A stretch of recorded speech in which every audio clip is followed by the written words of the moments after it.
Hello everyone, welcome back to my channel. Today I want to tell about present perfect continuous tense. present perfect continuous tense क्या होता है, इसकी identification क्या होती है, सबसे पहले जान लीजिए कि इसकी पहचान क्या होती है। Let's start now. वाक्यों के अंत में रहा है, रही है तथा टाइम का भी जिक्र किया जाता है। जी हाँ, आप सही पढ़ रहे हैं। प्रेजेंट परफेक्ट कंटिन्यूअस टेंस की आइडेंटिफिकेशन क्या होती है? जिन वाक्यों के अंत में रहा है, रही है तथा टाइम का भी जिक्र किया जाता है, क्या कहलाता है? प्रेजेंट परफेक्ट कंटिन्यूअस टेंस, यानी इसमें टाइम का भी जिक्र होता है। तो सबसे पहले स्ट्रक्चर जानते हैं, क्योंकि स्ट्रक्चर के थ्रू ही हम सेंटेंस को बनाएंगे। तो स्ट्रक्चर में हमारा क्या है? Subject plus helping verb plus verb का first form plus ING plus object plus since या for plus time. Present perfect continuous tense का इसमें अफर्मेटिव सेंटेंस पढ़ेंगे। अफर्मेटिव सेंटेंस को हिंदी में क्या कहते हैं? सकारात्मक वाक्य। इसमें है, इसका जो हेल्पिंग वर्ब है स्ट्रक्चर में मैं बताई हूँ, तो देख लीजिए हेल्पिंग वर्ब में सबसे पहले क्या होता है? हैज बीन या हैव बीन का प्रयोग होता है। तो इसको आप याद कर लीजिएगा, भूलिएगा नहीं। Let's start now through example. वह सुबह से पढ़ रही है। She has been reading since morning. सीज क्या है? Subject, has been helping verb, read verb का फर्स्ट फॉर्म आईएनजी, सिंस या फॉर लगेगा। तो यहाँ सुबह से अगर दिया हो तो सिंस लगेगा, since morning. She has been reading since morning. I hope आपको समझ में आया होगा। नेक्स्ट एग्जाम्पल की तरफ चलती हूँ। एग्जाम्पल नंबर 2, मैं 2 घंटे से सो रहा हूँ। जी हाँ, आप सही सुन रहे हैं, मैं 2 घंटे से सो रहा हूँ। यहाँ दिखा रहा है कि टाइम में 2 घंटे। तो इसका स्ट्रक्चर देख रही हूँ।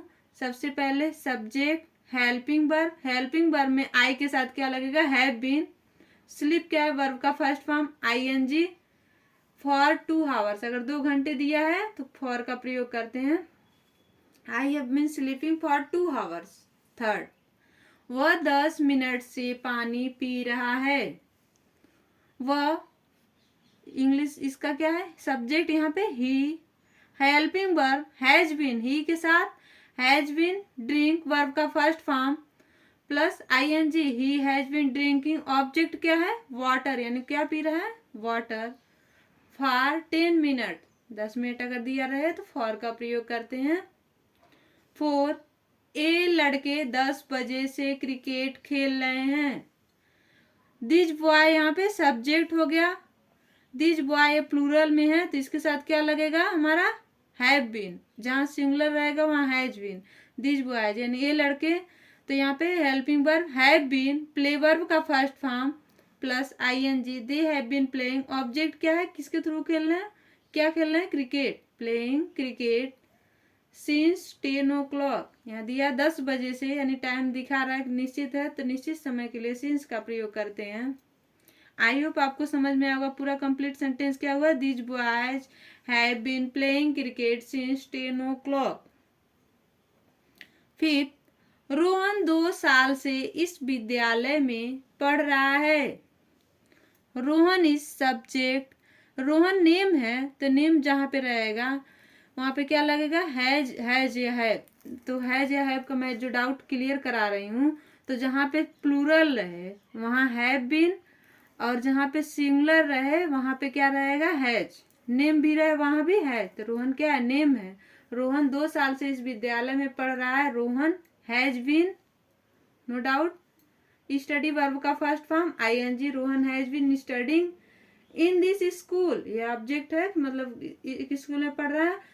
तो यहाँ पे जब 2 साल से दिया रहे तो यहाँ पे 2 साल, 3 साल, 4 साल, जब ईयर में दिया रहे तो वहाँ पे फॉर का प्रयोग करते हैं। For 2 hours, 2 years, sorry 2 years। Rohan has been studying in this school for 2 years। I hope आपको समझ में आया होगा। यहाँ पे मैं 5 एग्जाम्पल दी हूँ। अब एक छोटा सा टॉपिक है जिसमें सबका डाउट रहता है, कहाँ पे सिंस का प्रयोग होता है, कहाँ पे फार का प्रयोग होता है। जैसा कि आप देखें सिंस फार आ रहा है। ये आप टेंस, अगर प्रेजेंट परफेक्ट कंटिन्यूअस टेंस पढ़ रहे हैं तो सिंस या फार का प्रयोग जानना बहुत जरूरी है। तो चलिए उस पर डिस्कस मैं कर रही हूँ। सिंस का प्रयोग जैसे कोई टाइम दिया हो मॉर्निंग इवनिंग, तो वहाँ पे सिंस लगा है कि वो निश्चित समय दिखा रहा है।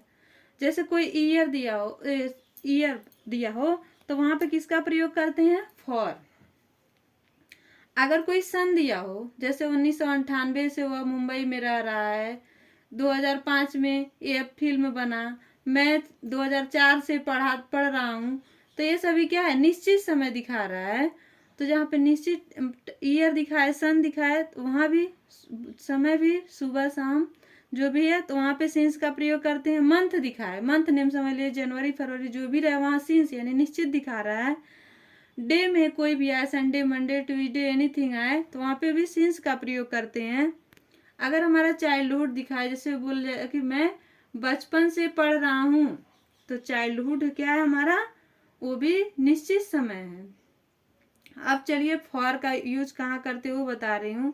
अगर दिया रहे कि मैं जैसे 2 घंटे से सो रहा हूँ, 2 घंटे से पढ़ रहा हूँ, तो यहाँ पे जब टाइम का दिया रहे, हावर में दिया रहे, तो फॉर का प्रयोग करते हैं। 2 दिन से लिख रहा हूँ, तो वहाँ पे डेज का भी प्रयोग करें तो भी फार का प्रयोग करते हैं। ईयर का, जैसे 2 साल से यहाँ रह रहा हूँ, 4 साल से रह रहा हूँ, तो यहाँ पे क्या है, फॉर का प्रयोग करते हैं। मिनट दिया रहे, जैसे यहाँ पे देखे हैं वह 10 मिनट से पानी पी रहा है, तो मिनट के लिए हम किसका प्रयोग किए, फॉर का।